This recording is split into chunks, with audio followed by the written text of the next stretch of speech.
ինչ ընթացակարգով է տեղի ունենալու մեր նոր չափորոշչային քննությունները։ Այս տարի երկրորդ տարին է, որ Տավուշի մարզում փորձարկում ենք ավարտական քննությունների նոր ձևաչափը։ Պատմության եւ գրականության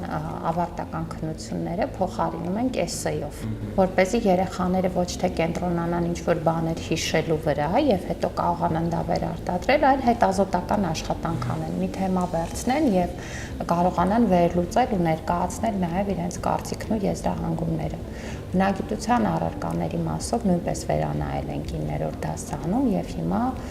հնարավորություն ունեն երեխաները Տավուշի մարզում նախագծային աշխատանք անել բնագիտությունից կամ թեստային աշխատանք անել, բայց թեստային աշխատանքի պարագայում էլ բովանդակությունը փոխում ենք, որ ավելի գործնականին ուղղված խնդիրներ լինեն։ Քանի որ առաջ լսեցի, որ լաբորատորիաներ են դպրոցում։ Այո։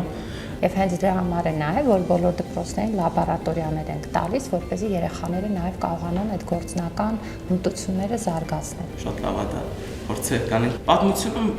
ավելի շատ գրքի հետ է այն խնդիրն էլի, մի խրթին է գիրքը մի քիչ։ 10-րդ դասարանում գիրք չկա։ Հա, այդ մոդուլները, որ ուղարկում են, շատ անհարմար է սովորելը դրանց։ Անչն եմ ասել, զարգացնում է խոսքը, օրինակ ասում է ներկայացնում լրագրող ես այդ ժամանակաշրջանը, դու դա սովորեցիր, վերջը արդեն ամբողջացնում ես այդ դու լրագրողով, այսինքն ներկայացնում ես։ Դա հետաքրքիր չէ։ Հասկանում եմ, որ այնպես ավելի հեշտ է, որովհետև դուք ունեք երկու edge text, դուք պիտի կարդաք այդ երկու edge text-ը, մեջը 5 հատ թիվ կա, այդ թվերը հիշեք, 3 հատ անուն կա, այդ անունները հիշեք եւ կարծես թե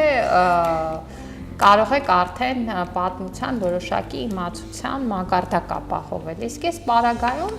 ոնց որ աշխատանքի մեթոդը փոխվում է։ Ձեզ ասում են, իսկ դուք լրագրող եք ու ներկա եք, օրինակ Ավարայրի ճակատամարտին, մի հատ ներկայացրեք, բայց դա չէ որ երևակայություն է զարգացնում, դուք փորձում եք հասկանալ ու այդ իրադարձություններին նայել նաև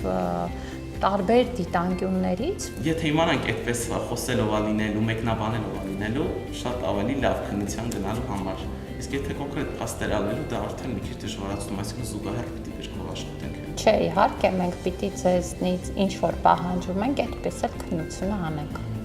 Շնորհակալ եմ շատ, որ եկել ես, իմացի, որ ինչ որ նշեցիր պատմության հետ կապված, մենք հաշվի կառնենք, որպեսզի կարողանանք դա էլ ավելի լավը դարձնել։ Ուրախ եմ, որ մյուս առարկաներից մի քիչ ավելի գոհ ես, բայց այնտեղ էլ աշխատելու բան ունենք։